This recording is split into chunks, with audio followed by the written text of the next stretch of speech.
désirons ôter la lanterne sur une question très saillante de la doctrine, parce que beaucoup d'hommes de Dieu aujourd'hui, beaucoup d'enfants de Dieu aujourd'hui font beaucoup plus de confusion. Ils ne savent pas ce que c'est le 5 grâces ministérielles.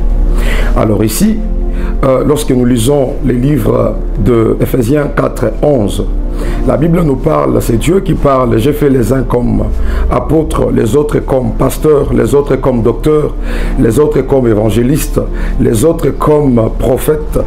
Alors ici, le Seigneur nous parle des 5 grâces ministérielles.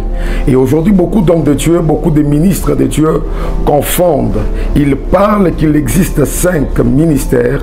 Pourtant, il n'en existe pas 5, mais d'emblée, il existe un seul ministère qui est le ministère de la parole ou le ministère de la réconciliation. C'est ainsi que le livre des 2 Corinthiens, chapitre 5, le verset 18 à 19, nous explique très mieux. Parce que là, le Seigneur est en train de nous faire voir qu'il y a un seul ministère qui est celui de la réconciliation. C'est là que nous devons regarder vraiment les choses de Dieu avec un œil spirituel.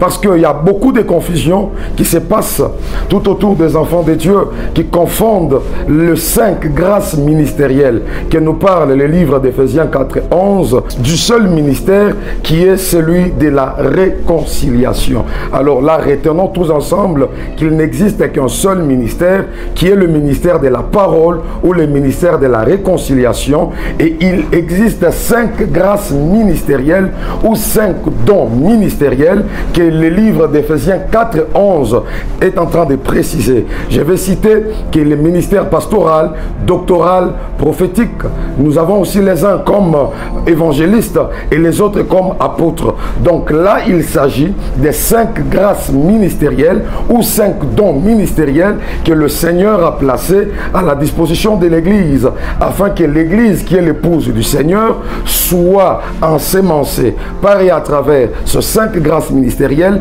afin que ce jour-là, l'Église puisse aller à la rencontre de son époux, qui est la personne de Jésus-Christ.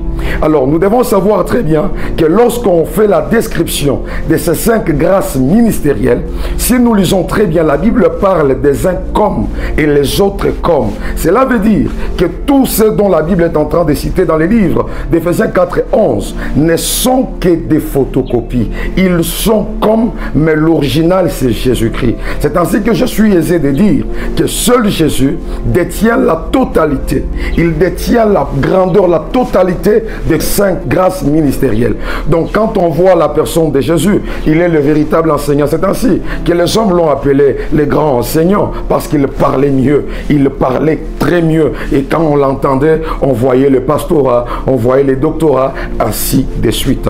Alors nous désirons aussi apporter une certaine précision sur beaucoup de choses que les hommes de Dieu sont en train de confondre aujourd'hui. Il s'agit aussi, toujours dans le même angle du ministère, nous devons savoir que le ministère, on ne l'obtient pas de la part d'un homme, mais c'est Dieu qui nous donne, c'est Dieu qui met en nous le ministère. C'est ainsi qu'il parle à Jérémie, lui dit que depuis le sang de ta mère, depuis le ventre de ta mère, je te connaissais. Écoute mon frère, écoute ma soeur, le Seigneur te connaissait depuis le sang de ta mère. C'est ainsi que lorsqu'aujourd'hui nous voyons les uns que nous appelons pasteurs, les autres que nous appelons apôtres, ainsi de suite, ces gens-là, ils l'ont été depuis le sein de leur mère. Mais ce que l'homme de Dieu ou le Père peut faire en faveur de ces hommes-là, c'est juste de confirmer la grâce, le ministère qu'ils ont déjà depuis le sein de leur mère. C'est-à-dire, lorsque nous voyons beaucoup d'hommes de Dieu aujourd'hui qui disent « on m'a consacré », eh bien, on leur a consacré, c'est une bonne chose, mais on vient que confirmer la grâce ou les dons ministériels que le ciel avait déjà posé en eux depuis le commencement, depuis qu'ils étaient encore dans le sein de leur mère. Alors ce sont des choses très importantes que nous devons commencer vraiment à mettre dans notre ménage afin de ne pas faire de confusion, parce qu'il y a beaucoup de confusion aujourd'hui. Alors nous désirons aussi apporter beaucoup plus d'éclaircissement auprès des hommes, auprès de beaucoup de jeunes gens aujourd'hui, parce que beaucoup de jeunes gens gens aujourd'hui, ils se frappent la poitrine. Certains directement s'appellent, ils se disent, je suis pasteur, je suis docteur, je suis évangéliste. Non, bien-aimé dans le Seigneur, pour qu'aujourd'hui l'on puisse t'appeler pasteur ou évangéliste ou qui que ce soit, tu dois être au pied d'un père. Et ce père spirituel ou ce père dans la foi, c'est celui-là qui, après t'avoir imposé le main, il confirmera les dons que le ciel avait déjà mis en toi. Il confirmera la grâce que Dieu du ciel avait déjà mis en toi. Vraiment, pour tous ceux-là qui désirent nous contacter, regardez le numéro qui s'affiche au bas de vos écrans. Vous allez nous appeler, que ce soit sur WhatsApp, que ce soit sur Facebook, que ce soit sur TikTok. Vraiment, nous sommes là pour répondre à toutes vos questions. Et dans le prochain numéro, nous allons continuer pour expliquer c'est quoi nécessairement